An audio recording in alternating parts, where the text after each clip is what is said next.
Good morning, everyone. I am Prachi Politagga, your host and moderator for the session. Welcome back to the third session of the second day of the International Conference. Before we begin, I would like to request all of you to kindly mute yourselves in order to have an ordered and uninterrupted session. This will aid us for a seamless progression of the event.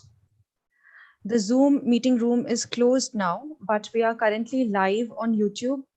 So those of you who were unable to connect with us on Zoom, kindly interact with us through the YouTube link provided earlier. The chat box on Zoom is currently inactive, but it is open on YouTube.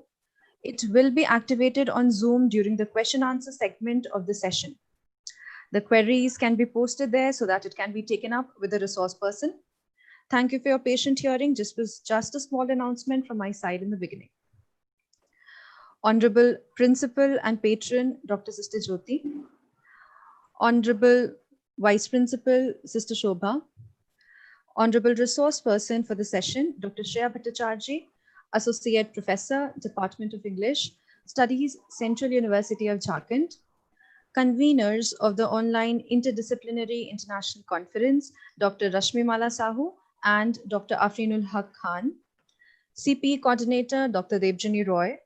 Members of the organizing team, faculty members of various colleges and universities, research scholars, students, and my dear colleagues.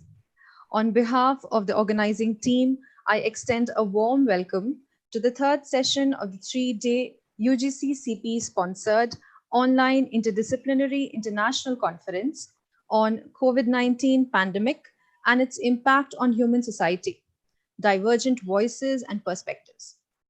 Today we have with us Dr. Shreya Bhattacharji, who will be presenting her presentation, which is going to focus on seminal works in literature, art, and science created during times of pandemic from the 8th century BC to our contemporary COVID-19 times. This is going to lend us much needed hope to tide over such difficult times. With the august presence of our principal and patron, Dr. Sister Jyoti, and the esteemed resource person, may I now request Dr. Jaya Rajlakshmi, Department of Political Science, to kindly introduce our resource person for the session. Over to you, Jaya ma'am. Thank you, Prachi.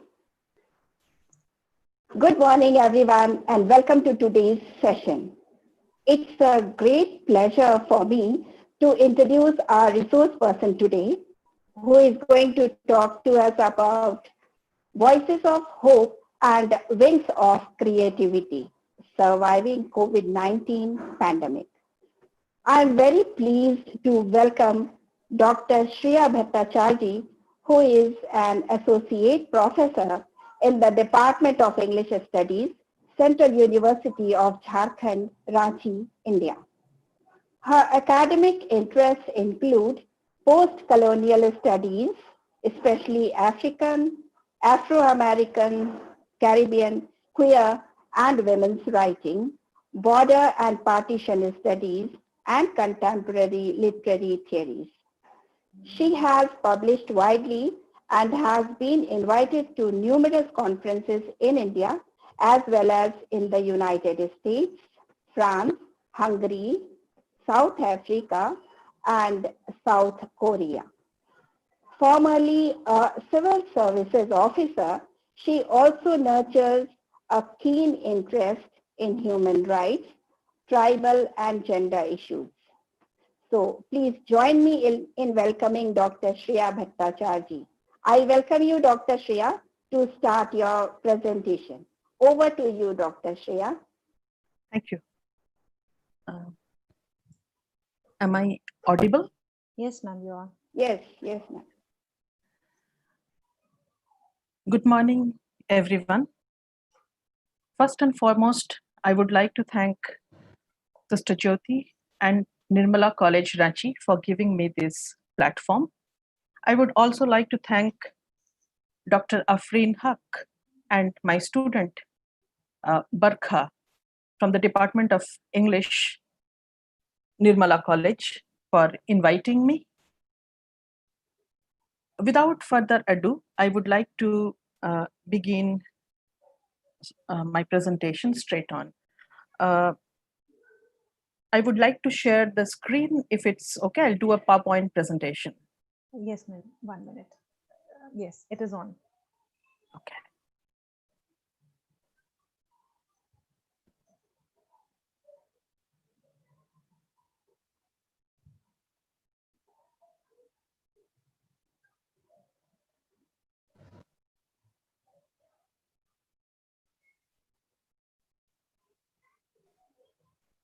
Is it visible? Yes, ma'am, it is visible. Right. So my presentation today is titled Voices of Hope and Wings of Creativity, Surviving COVID-19 Pandemic. The last almost 4 months now has been very difficult for each one of us. But this is not the first time that life has been difficult for human beings. Today, I will invite all the participants to travel with me on a journey that would begin in the 8th century BC and bring us back to our present times.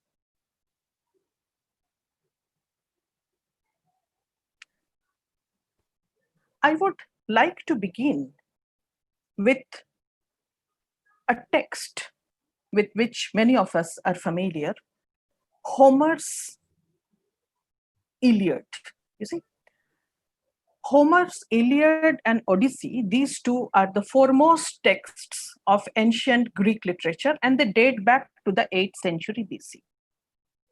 Many of you would perhaps be surprised to know that the action in this epic poem, the Iliad, begins when Chryses, the Trojan priest of Apollo, offers the Greeks a handsome ransom for the return of his daughter Chryses, who had been held captive by Agamemnon, the Greek leader, in an earlier war.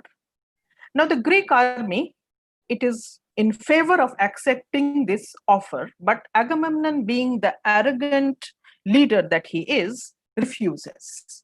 And herein begins our interest. That is, the priest of Apollo of Troy, Chryses, prays to Apollo. And what does Apollo do? Apollo causes a plague, afflict the Greek army. After 9 days of plague, Achilles, another Greek leader, calls an assembly. Agamemnon agrees to return Chryses' father, but takes Achilles' captive, Briseis, in compensation. An enraged Achilles declares that he will no longer fight for Agamemnon and he will go home. Odysseus, the other hero, he takes a ship, returns Chryses to her father, and Apollo ends the plague. This is just the beginning of the story. A lot more will happen in the text. What we are particularly interested in is that in a text written as early as the 8th century BC, there is a reference to the plague and the way the gods visit the plague upon humans when they are unhappy. The next text, which is also extremely interesting, and almost all of us are familiar with it, even those who do not do literature, that is Sophocles' Oedipus Rex. It is a tragedy which was first performed around 429 BC. It is one of the foremost texts even today, and perhaps all of you know that Sigmund Freud coined his most important psychiatric complex, the Oedipus complex, based on this text. Now, this play begins in a plague that ravaged the city-state of Thebes. The reference is to the 430-429 BC plague that had attacked the city of Athens.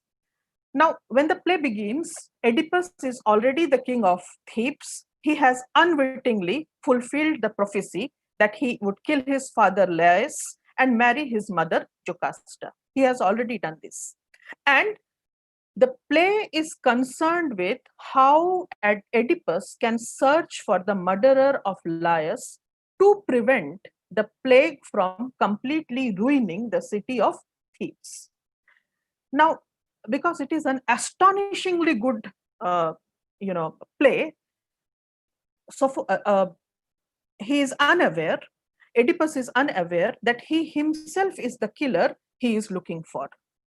When the truth comes to light at the very end, Jocasta hangs herself and Oedipus gouges out his eyes because he is horrified at the patricide. He has killed his father, and incest. He has married his mother.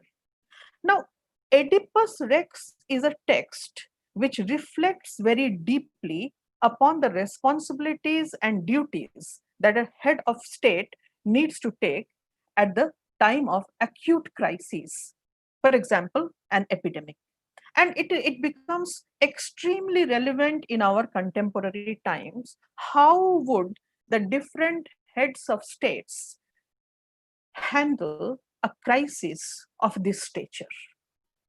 What Oedipus Rex was doing in 429 BC, the heads of state are expected to do today in 2020.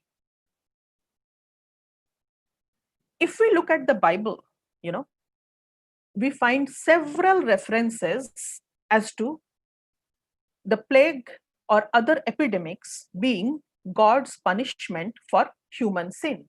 In fact, the spread of plague is seen as a warning to the Israelites to behave morally.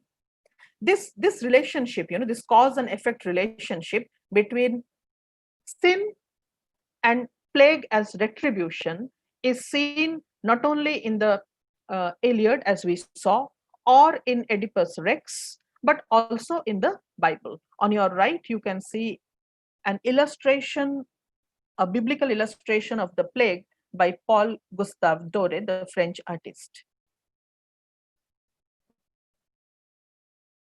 Now, that was in the ancient times. If we move a little further down to the medieval times, we are confronted with the Black Death. The Black Death, which is perhaps the deadliest pandemic recorded in history, which resulted in the death of 25 to 200 million people in Eurasia and North Africa.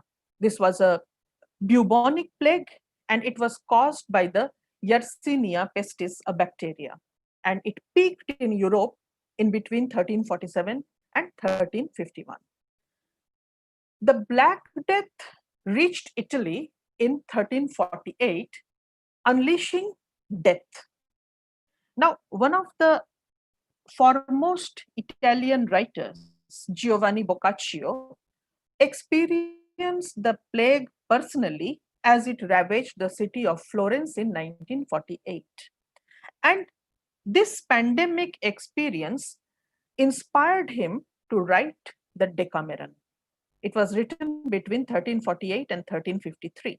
The introduction has a graphic description of the epidemic as it ravages the city of Florence. Now, it has a very interesting frame. It is structured as a frame story told by a group of 7 women, young women, and 3 young men who are in quarantine in a villa outside the city of Florence. Each day, they decide to tell a story to the others. That means 10 stories every day. And each day has a theme. And the last speaker is the author himself, who will not follow the theme. Now, they have quarantined themselves for 15 days, but they would not tell the stories on Sabbath, and they would also not tell the stories on the days that they are busy. So in 10 days, they tell a sum total of 100 stories, and that creates the Decameron. And the stories range from love to practical joke to life lessons, you name it. And the Decameron went on to become a major influence on the English poet Geoffrey Chaucer, and especially on his work, The Canterbury Tales. In The Canterbury Tales, if you have read one of the tales, The Pardoner's Tale, it also has a very strong reference to the plague. Now, if we move further down, from 1592 to 93, London experienced a major plague outbreak. 15,000 people died within the city. Another almost 5,000 people died in the surrounding areas. Now, one of the most remarkable tragedies of Shakespeare, Romeo and Juliet, is supposed to have been written between 1591 and 1595, and it was performed in sometime between 1595 and 97. In this particular play, there is a direct reference to the plague. You see, the letter, almost at the end of the play, I'm talking about the end of the play, Juliet sends a letter to Romeo saying that she will pretend to be dead and he has to come and he has to rescue her. But that letter never reaches Romeo because the messenger is forced into quarantine before he can complete his mission. And therefore, Romeo doesn't know it, and that results in the subsequent tragedy in which both Juliet and Romeo are killed. Now, on March 24th, 1603, you see the iconic Queen of England, Elizabeth I, dies without an heir.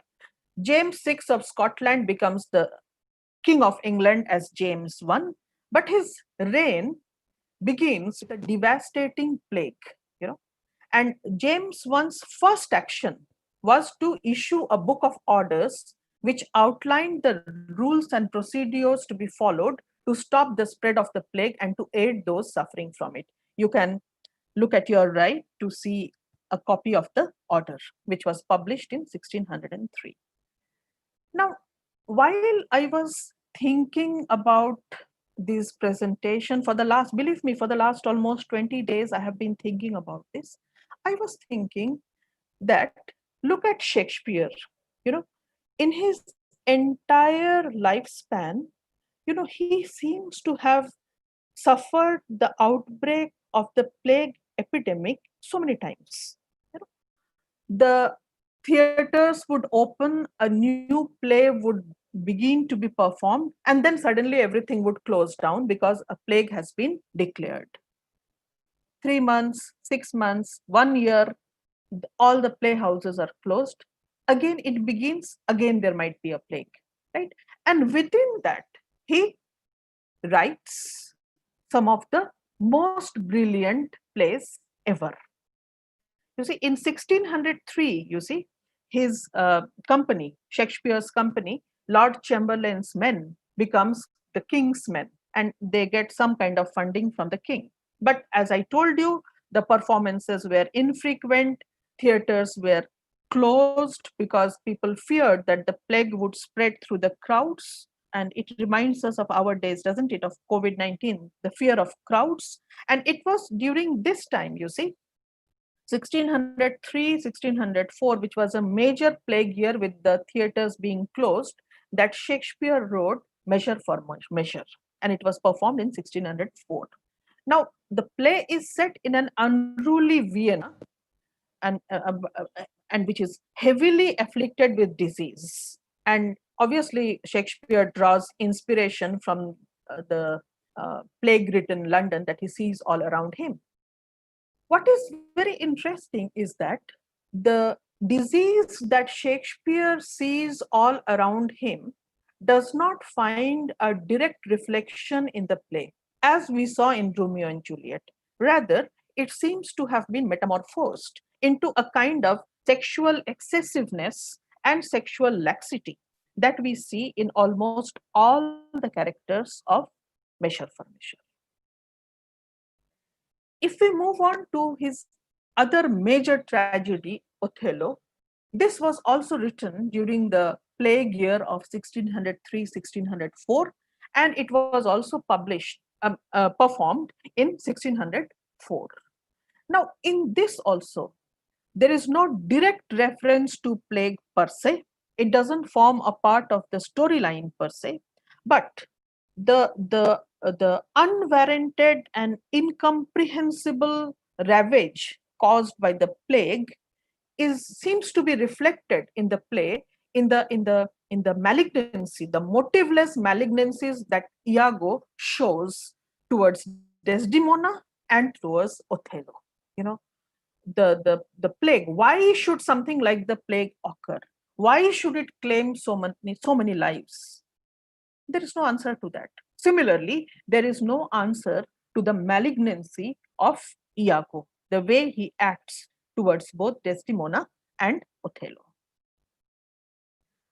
Now, three of Shakespeare's very well-known plays, King Lear, Macbeth, and Antony and Cleopatra, they were all originally drafted during 1605-1606, when the play continued to ravage London and its surroundings. King Lear was first performed in 1606, Macbeth in 1606, and Antony and Cleopatra in 1607. And the dark atmosphere, the atmosphere of despair and disillusionment reflects the London of those times. I will suggest, for those of you who are interested, please listen to Professor Emma Smith's lecture in the Oxford at Home series called Shakespeare and the Plague. If we move a little further, perhaps we would not really have seen John Milton as a poet, the poet of Paradise Lost, if in the very first year of his undergraduate year in 1626, he had not been sent to his home to be in isolation when the town was hit by the bubonic plague of 1625-1626. This was the time when Milton first began to write. His first Latin elegy, Elegia Prima, was written while he was in isolation. The next devastating plague, and this was the last of the bubonic plagues, was in that hit the city of London, was the Great Plague of London in 1665. It, as I told you, this series of intermittent bubonic plague epidemics originated in Central Asia in 1331, the year of the Black Death, and it continued till 1750, and it had other forms also, such as the pneumonic plague. Now, one of the most interesting and detailed narratives of the plague of 1665 is a Journal of the Plague Year by Daniel Defoe, which was first published in 1722. Now, of course, Daniel Defoe was there. He experienced the plague of 1665, but he was only 5 years old at that time. So it is actually borrowed from his uncle, and the events, the anecdotes, the statistics. He had done a lot of research to write this journal, which is one man's experience of the year 1665. Perhaps you will be surprised to know that Michel Foucault, the French theorist, he refers to a journal of the plague year in his seminal work, Discipline and Punish. And he talks about how the city was compartmentalized, the laws became very stringent, emergency was declared, the regime became authoritative. And he goes on to say that once a regime becomes authoritative and takes certain measures, it usually does not withdraw them later. To come to science, it is, perhaps you will be surprised that the same year, 1665-66, which had influenced Daniel Defoe so powerfully, also had a great influence on the renowned physicist and mathematician Isaac Newton, who perhaps is one of the most influential scientists of all times. As a student of Trinity College, Cambridge, he was sent home during the plague of 1665-66. He thrived in isolation and later described it as one of the most productive times in his life. In fact, he says that he found the space to reflect on and developed his theories of optics, calculus, laws of motion, and gravity. Of course, Newton went on to write his scientific achievements as the much later date. So the exact dates of his works are unknown, but that he did a lot of reflection and subsequent experimentation during this period of self-isolation is a fact. If we come to the Romantic age and we talk about Lord Byron, one of the major Romantic poets, and every time I look at this, I am a little amused because Lord Byron was forced to quarantine in Malta in 1811 after returning from cholera-ravaged Greece. And he was furious because he had to spend 40 days in lockdown, a measure which he considered to be draconian and unnecessary. While confined, he wrote this poem called Farewell to Malta, which is a satirical poem, and where he attacks the island for its smoky towns, cloudy sky, cursed street of stairs. And in fact, his first verse goes, "Adieu, thou damnedest quarantine that gave me fever and the spleen." I could not resist taking a little from the conclusion of the poem, where a very angry Lord Byron is talking about his quarantine, his lockdown time in Malta, and he says that what shall he do? And he says, "I'll not offend with words uncivil and wish thee rudely at the devil, but only stare from out my casement and ask for what is such a place meant. Then in my solitary nook, return to scribbling or a book, or take my physique while I am able, 2 spoonfuls hourly by the label, prefer my nightcap to my beaver, and bless the gods, I have got a fever." You can see the mock satire, the mock sardonic tone of the poet, and obviously it relates to so well to what each one of us are doing at the moment. The next text, which also greatly interested me, we all of us know Mary Shelley, the wife of Percy Shelley, and for her novel Frankenstein. But here is The Last Man, which was published in 1826, and it is perhaps one of the first apocalyptic novels. It's very interesting.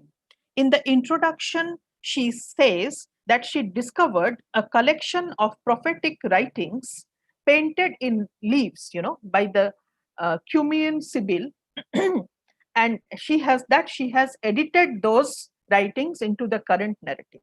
If you read the text of The Last Man, it reads as a first-person narrative of a man living at the end of the 21st century. That is, the narrative begins in 2073 and concludes in 21,000. Now, it is a futuristic story of love and the gradual extermination of the human race by plague. And it has very interesting portraits of Mary Shelley's compatriots, whether it be her husband, Percy Shelley, or Lord Byron, and a host of other people, right? And it expresses a strong reaction against romanticism and demonstrates the failure of imagination and art to redeem the human race. It is a very, as I told you, it is an apocalyptic novel. It is sad because by then Mary Shelley was the only one alive. All her compatriots were already dead.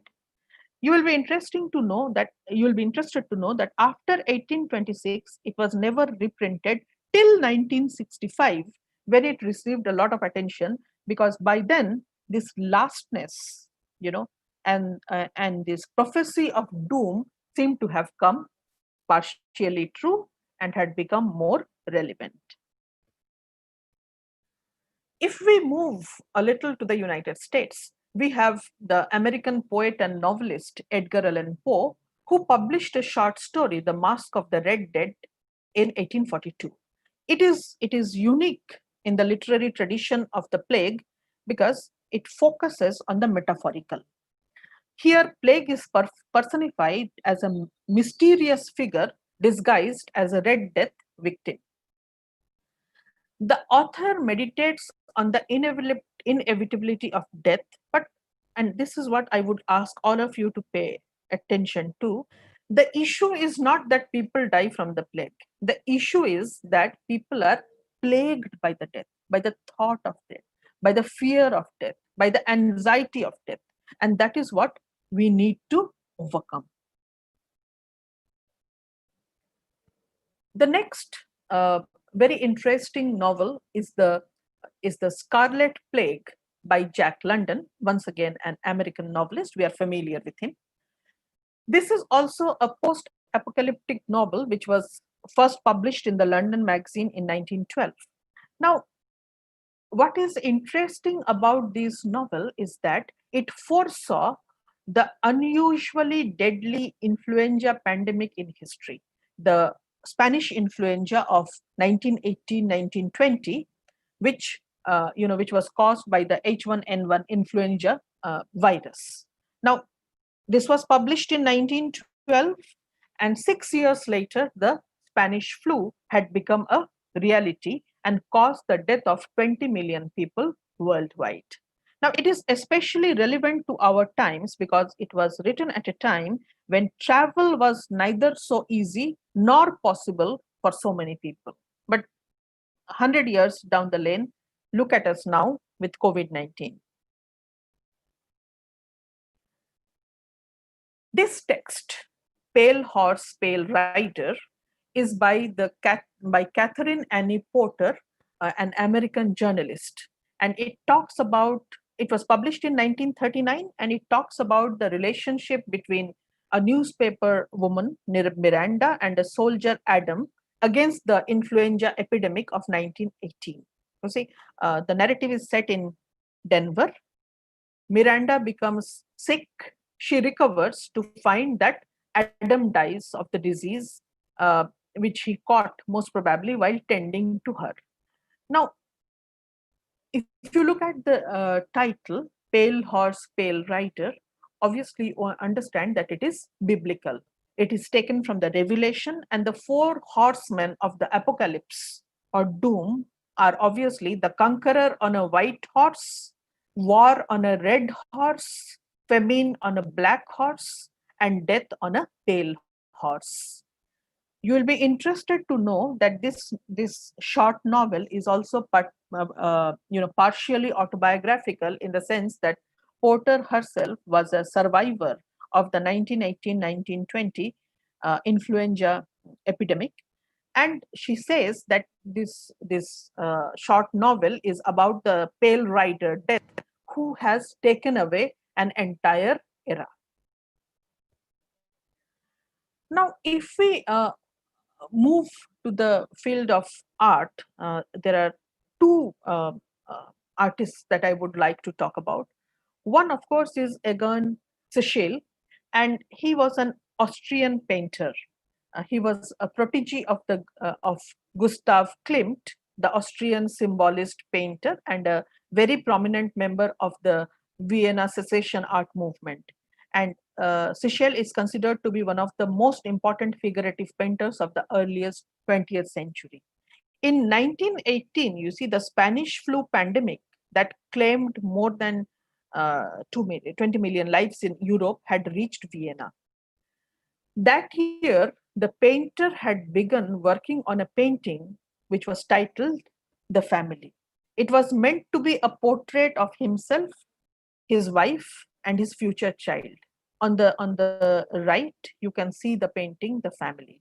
But tragedy struck, he could never finish his piece because his wife, who was 6 months pregnant, died of the Spanish flu. And 3 days later, the painter himself also succumbed to the flu. You can take a look at this extraordinary painting on your right. Another painter that I would like to refer to is the Norwegian painter Edvard Munch. On your right, you can see the painting, Self-Portrait with the Spanish Flu. This was about his own experience of contracting and surviving the illness. He suffered the influenza and he survived. And it shows his obsession with existential drama. It highlights the trauma and the despair of living in a pandemic that had killed so many people. In fact, he says, illness, insanity, death kept watch over my cradle and accompanied me all my life. You can take a look on your right, the self-portrait with the Spanish flu.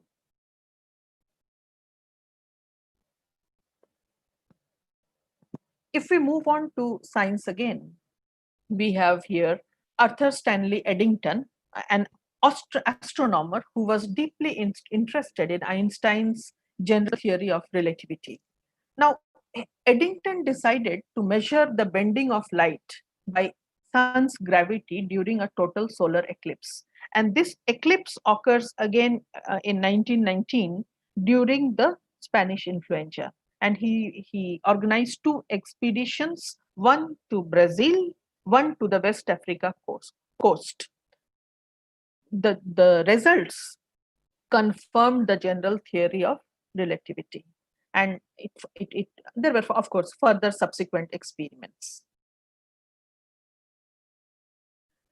If we move further, and this is a landmark text, almost everybody is aware of this, Albert Camus' novel, The Plague, which was published in 1947 and originally in French. Now, Camus used as source material the cholera epidemic that killed a large population of the French Algerian city of Oran in 1949. But he locates the novel in the 1940s. Now, this city and its surroundings had been struck by disease several times, and I have listed them. There was the bubonic plague in 1556 and 1678, which had almost decimated the population. But the later outbreaks in 1921, again in 1931, again in 1944, they were not mentioned in the novel. Now, the novel is essentially about a plague sweeping Oran and narrated from the point of view of an unknown narrator, and obviously from the existential absurdist point of view that is the hallmark of Albert Camus. The other remarkably famous text which deals with the pandemic is, of course, Gabriel Garcia Marquez's, the Colombian novelist and short story writer who went on to win the 1982 Nobel Prize for Literature, is Love in the Time of Cholera. It was obviously first published in Spanish in 1985. Now, cholera in Spanish, of course, denotes the disease, but it also denotes passion or the human rage and ire in its feminine form. The title, Love in the Time of Cholera, is therefore a pun on cholera as disease and cholera as passion. The story concerns 3 characters, Fermina Daza, the lady, and the 2 men in her life, Florentino Ariza, who has too much passion, and Dr. Juvenal Urbino, who is committed to the eradication of cholera, who has too little. Now, the personal choice of Fermina, is also the central question of the novel. That what is more conducive to love and happiness? Is it extreme passion or is it the lack of it? Dr. Urbino's mission of eradication of cholera in the town takes on an additional meaning because simultaneously he also rids Fermina's life of rage but also of passion. This is one of the most, in a way, unromantic, in a way, romantic novels that you will ever read. The next, and of course, very well known and our contemporary novelist is Margaret Atwood, the Canadian writer. And her dystopian trilogy, which begins with the year of the flood in 2009. No, it begins with Oryx and Crake. I'm sorry, it begins with Oryx and Crake in 2003, continues to the year of the flood in 2009, and ends with martyrdom in 2019. We are concerned with the year of the flood, which was published in 2009, and it talks about a small community of survivors of a biological catastrophe, a disaster uh, meant to end the human species, a kind of a waterless flood, a viral pandemic which will destroy the human civilization. When you read this novel, it gives you goosebumps because it seems so much like the world in which we are living now. Now, the survivors are the gods' gardeners, an eco-religious sect, who combine biblical and scientific practices and beliefs and are devoted to preserving all life forms, whether it be plant or animal. Very interestingly, they farm on the rooftops because the streets are full of gangs, are infested with gangs and unsafe. And they try to create a kind of harmony with nature. In this novel, there is no geography, no history, no national government seem to be functioning. There are only corporations. By corporations is meant, of course, the MNCs and their security arms, the cops et cops, who are in total control. There are two women in this novel, and they seem to be the only real people. Ren, who is very gentle and suffers endless degradation with endless patience, and Toby, who is tougher but who is tried to the limit and beyond. The ending of the novel is mysterious. There is no uh, direct positivity, so to speak of. It is a very dismal picture that is painted, but nonetheless, there is a hint of the affirmative because it ends with the people who are coming with torches singing. If we now move on to our own domain, that is, if we come to India and look at the literatures from the different regions, the regional literatures, what do we find? There are numerous references to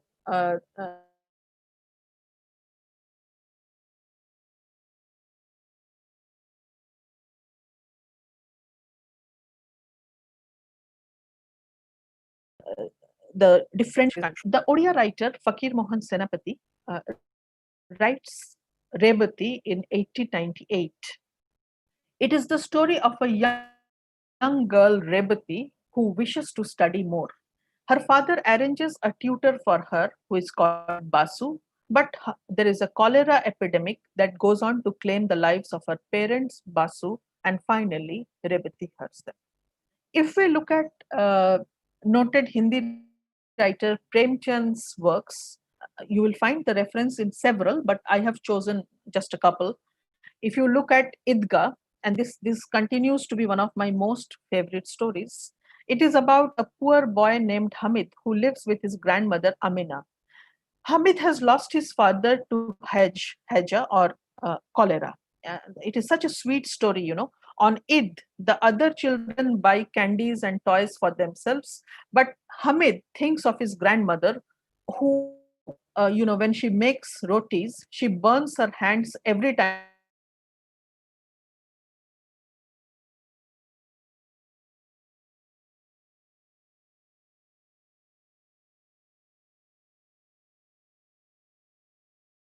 And he thinks of his grandmother who Similarly, in another remarkable part memoir called Kulli Bhatt, that is the Hindi poet Suryakant Tripathi Nirala's memoir, which has been translated recently into English in 2016. You see, it was written in 1939, but it was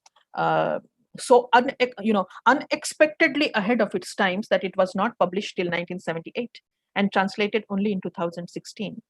It has a whole lot of other things, but what is interesting is that it is set against the backdrop of the 1918 Spanish flu, which Suryakant Tripathi Nirala experienced for himself. And it talks about the death of his wife and other family members. In fact, when describing the Ganga, he talks that the waters could not be seen because there were so many bodies in the Ganga.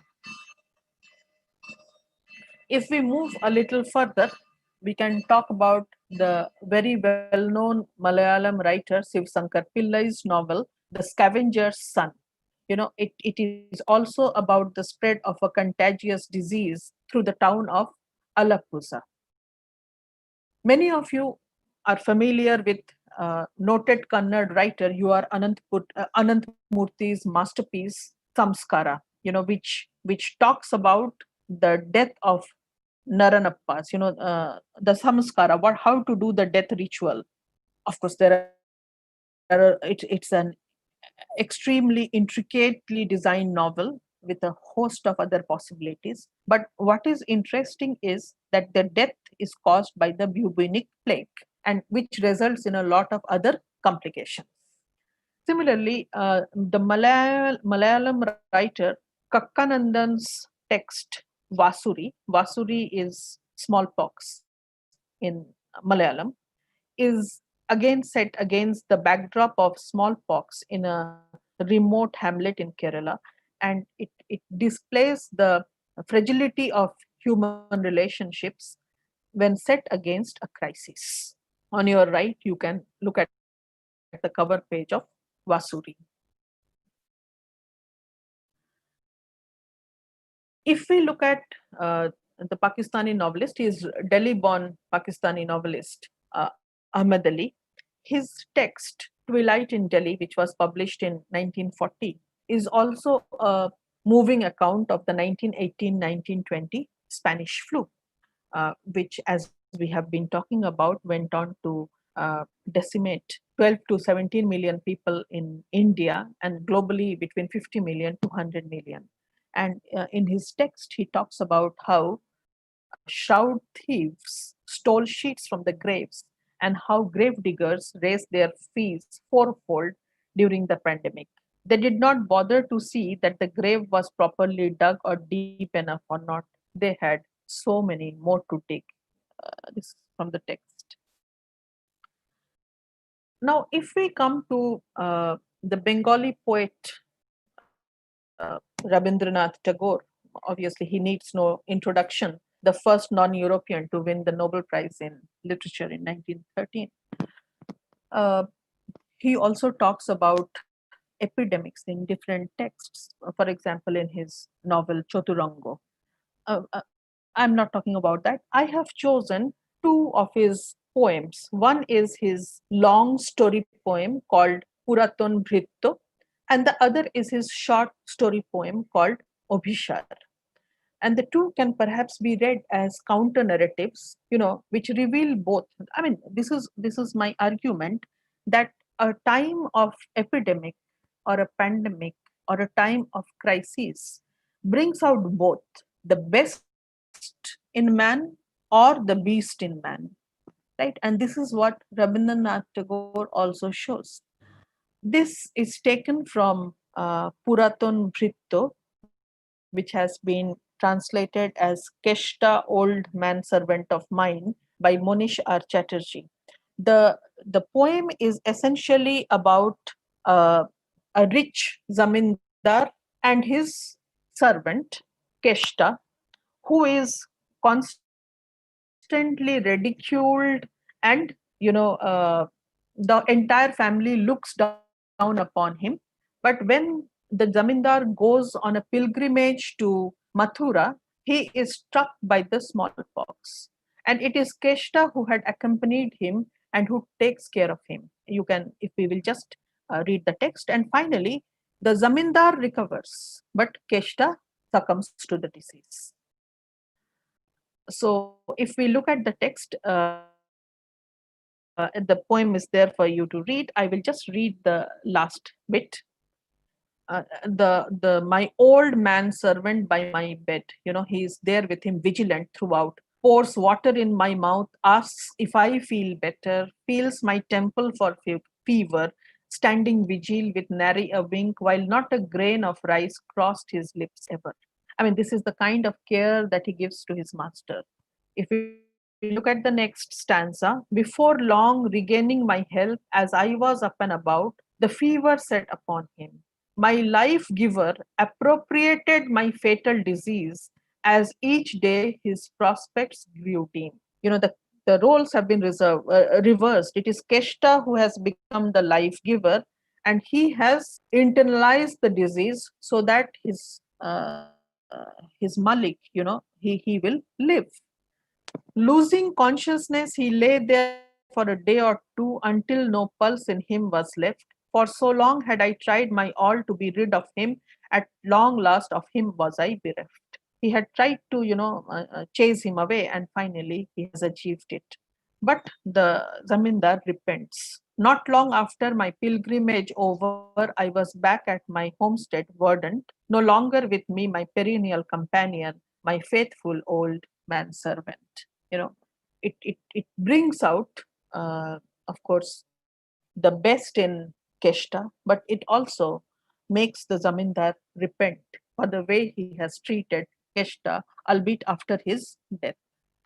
The second one, Abhishar, this is one of my favorites. It's a short one, and it is based on the Buddhist fable of Shonnashi Upagupta and Bashobdatta, the dancer of the town. Now, once Bashobdatta had come upon Upagupta when he was lying on the bare road and had asked him to come home with her so that she could take care of him. At that time, he had said, "The time has not come for me to come to your place." At that time, Bashobdatta was at her best, it was the prime. When he does come to her, it is much later, and that is the conclusion of the poem. Beyond the city limit, if you would look at the screen, beyond the city limit went the ascetic near the outer boundary wall. He came and stood by the side of the moat near the shade of the mango grove. It is outside the city limit, somebody is lying there. He wondered who that woman was lying on her side right under his feet. She was gravely ill with pustules of smallpox spread all over her body. The dark stain of the disease has blackened her skin. The people carrying her beyond the moat of the city have thrown her away and shunned her poisoned company. The monk sat down and lifted her afflicted head upon his own lap. On her parched mouth, he poured water and chanted mantra over her head. With his own hand, he then smeared her body with cool sandal paste. The buds were falling, the cuckoo was cooing, the night was full of stars. "Who are you, O my kind savior?" asked the woman. The monk replied, "The moment of truth has arrived tonight, and here I am, Bashava Datta." You see, it, it if it brings out the beast in man, it also brings out the saint in man. You see, and when Bashobdatta was at her prime, she was the connoisseur of every eye. She was the king's favorite. But once she is struck by smallpox, she is thrown outside the city limit, and it is here that Upagupta comes and embalms her. You know, so these are the two poems that I thought would be of great interest to you. Of course, there are references to the epidemic in several other writers. For example, we can talk about Sharat Chandra Chattopadhyay, a lot of other writers, but uh, I have not gotten into that. To come back to our times, I think the best writings of these times are must be in progress. But I will make mention of two things which have especially interested me during these last almost 4 months that we have been quarantined. We have been in lockdown. One is the New York Times Magazine's Decameron Project, wherein 29 writers from across the world have been asked to write one short story each. And this Decameron project, as is obvious, it has drawn inspiration from Giovanni Boccaccio's The Decameron. and you can read it in this link. And some of the notable writers who have written are Margaret Atwood, her story Impatient Griselda, Kamila Shamshi, the Pakistani English writer who has written The Walk, or Eviola, the Nigerian writer who has written Sleep, and so on. There are 29 writers who have written different stories. For example, Kamila Shamshi says that she takes a walk, which she's not supposed to take, and she finds other walkers. And for the first time, they talk, people who have been neighbors and who have never talked. It is the pandemic which makes them draw closer and which makes them talk. Similarly, I will also talk about a film production house based in Kolkata, found in 2002, which is called Windows. And they have produced some remarkable short films during this pandemic. For example, Hing, which talks about two women, and they are exchanging recipes, and how the divisions between those working women who are at a higher platform and those who are homemakers who are at a lower platform, that is broken. Or another movie called Rupkatha, which is about doctor and his, the doctor as savior. And there are others also, Shilpi, Kajol Manshi, which are all hinged upon the COVID-19 pandemic. Now, these films can be viewed for free on their channel, Windows. In conclusion, what I would like to tell is, while I was preparing this presentation for the last almost 20 days, I found that from where will I draw succor? How will I survive? And then I found that the best minds, starting from Homer to somebody like Sophocles, to somebody like Giovanni Boccaccio, to Shakespeare, to Milton, to Byron, to, if we move further down to whether it is Daniel Defoe or Isaac Newton, or to foremost painters, or if we come to our own country, people like you are Anantmurti or Rabindranath Tagore or Premchand, we find that some of the best minds, the most creative minds, have survived the pandemics and have written about the pandemics. And these are the stories, these are the narratives which give us hope, which give us the strength, which give us the belief that we too shall be able to overcome these very difficult times. Thank you so much.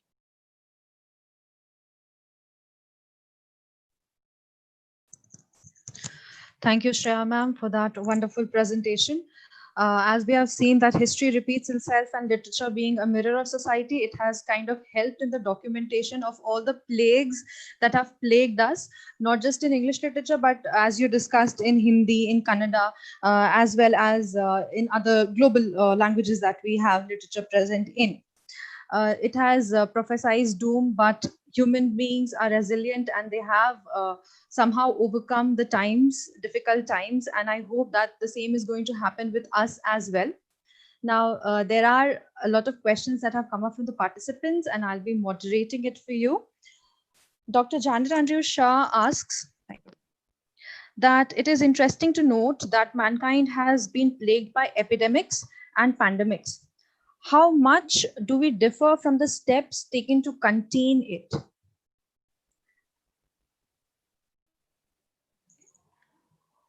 It is very interesting, in the sense that if we go back to Homer or to Sophocles, these aspects of quarantine, the aspect of lockdown, the maintaining of physical distance, these were the steps taken even in ancient times, because medical science had not really advanced the way it has advanced in the last 2 centuries, for example. But yes, but of course, today with COVID-19, which still doesn't have a vaccine, we are again, in a way, back in the times of Sophocles, maybe, or Boccaccio, maybe, where the only recourse is to look after your personal safety and the safety of your family by trying to stay indoors as much as possible. See how a gap of 2000 years has not really changed much, and that is why we can relate so much, and that is why literature is so important. Yes, ma'am, definitely. Ma'am, we have another question from Dr. Inamul Kabir Pasa. And he would like to know if you think that revisiting these literary classics of pandemic can give us some therapeutic relief.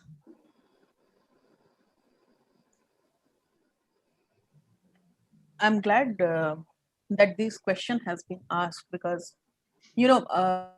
some people might think that if the times are so critical and if the times are so sad, why should we read a text which again talks of such issues, which are so maybe so full of despair and disillusionment?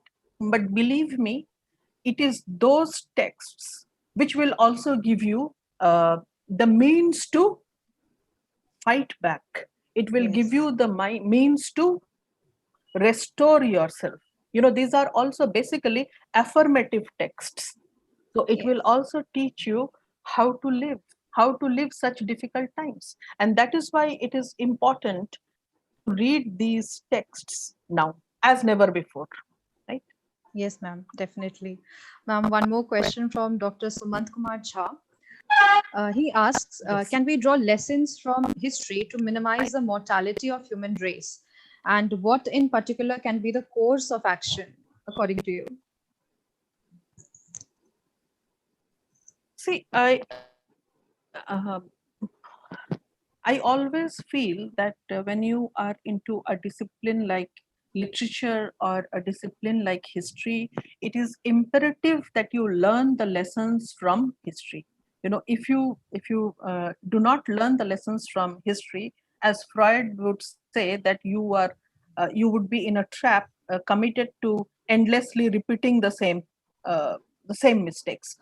So obviously, we need to learn from history, and till the vaccine, as and when it is found, we have to follow what was followed in history. The very simple things: how to quarantine yourself, how to stay safe. If we as educated people, we do not understand that we should not go to the street corner for a cup of tea, or that it is okay, if we think it is okay not to use the mask when we are talking with friends, if we do not understand, how do you expect the common man in the rural areas or in the urban slums will understand these things? So obviously we have to understand these things from history. When there was no medicine available, what happened was quarantine. You have to stay indoors. You have to take care of yourselves. These are the basic measures that you have to take if you wish to survive the pandemic. Yes, ma'am. Ma'am, we'll end this question answer with just last question. This is coming from Roshni Kumari. And she says that the COVID-19 pandemic is repeating history. And as you have talked about the plagues, epidemic, and pandemic that has occurred before, and how it left its impact on the writer's mind that made them write the literature. So her question is, how the literature of the 21st century, which is being written during these times, will influence or affect the readers in future? This is kind of a rhetorical question, but I'll just like to have an opinion from your side as well. No, of course, I as I told you, and that is why I gave you two examples as to the kind of creative work that is being done at this time. Obviously, I believe that some good creative work, maybe literature, maybe painting, maybe films, would definitely emerge from these times. And just as Sophocles, whose play was staged in 429 BC, is giving us succor today, I believe that the literature that will be written during our times will give succor to generations of human beings in the times to come. I have that faith. I have that belief. That is what literature does to you. Yes, ma'am, definitely. We should be moving forward with a very positive note that since these many generations who have witnessed so many times plague has been witnessed since 88th century, and we have survived it till now, we are going to survive in the future as well. So these times are going to come to an end, I hope, and everything will become normal once again. Thank you for your wonderful presentation. It was very enriching and very informative. And I really liked how you presented and took us on a journey through time. And thank you so much, ma'am. I would now request Dr. Afrinul Haq Khan, convener and head of Department English, to propose the vote of thanks for the session. Afrin, ma'am. Thank you, Prachi. Prachi, am I audible? Yes, ma'am, you're audible. Thank you. Warm greetings to everyone present here, Honorable Principal and Patron of the conference and Chair UGC CPE, Dr. Sister Jyoti, respected Vice Principal, Sister Shobha, our esteemed resource person, Dr. Shreya Bhattacharji, dear colleagues and esteemed dignitaries, participants, and faculty members from India and abroad. It was a highly interesting, engaging, and fascinating presentation. Thank you, ma'am, for sharing your views on the topic, Voices of Hope and Wings of Creativity, Surviving COVID-19 Pandemic. Literature definitely articulates and expresses hope and optimism. Literature is replete with voices of hope, and hope gives us courage and strength during times of crisis. As Lord Alfred Tennyson has rightly said, hope smiles from the threshold of the year to come, whispering, it will be happier. Thank you, ma'am, for enriching us with your views and devoting your precious time to our conference. My heartfelt thanks to our Honorable Principal, Dr. Sister Jyoti. Thank you, Sister, for your support, guidance, encouragement, and motivation. Let me say, even at the cost of reiteration, Sister, you are our pillar of strength and sponsor of causes for the welfare, growth, and advancement of our institution. I still remember the day when we shared the theme of the conference with you, and instantly you said, go ahead. And today, here we are, jointly organizing the conference with the Department of Political Science. Thank you, Sister, once again. My special thanks to our Honorable Vice Principal, Sister Shobha. Sister, your sweet smile always motivates us. My sincere gratitude to the management and faculty members of Nirmala College for their fantastic support and enthusiastic participation. My special thanks to our young and talented and smart host and moderator, Mrs. Prachi Politigga, for handling the session with great expertise. I am also grateful to all the participants, faculty members, and dignitaries from India and abroad who have made the day 2, session 3 of our conference a resounding success. Thank you, one and all present here. Thank you, Afrin ma'am, for your kind words. And thank you, sister, for your gracious presence and support here. Thanks to all the participants for joining us on Zoom as well as live stream on YouTube. Thank you once again. Before we wind up this session, there are a few announcements that I would like to make. The next session for the day will begin at 3 p.m. The links for the next session has been shared in the WhatsApp group. So please stay tuned and thank you for joining us. The feedback forms have been shared with all of you in the Zoom chat box and in the YouTube stream chat box as well. So kindly do the needful. Thank you everyone once again. With your permission, sister, I would like to end the session. Okay, thank you, sister. Go ahead. Yes, sister, thank you.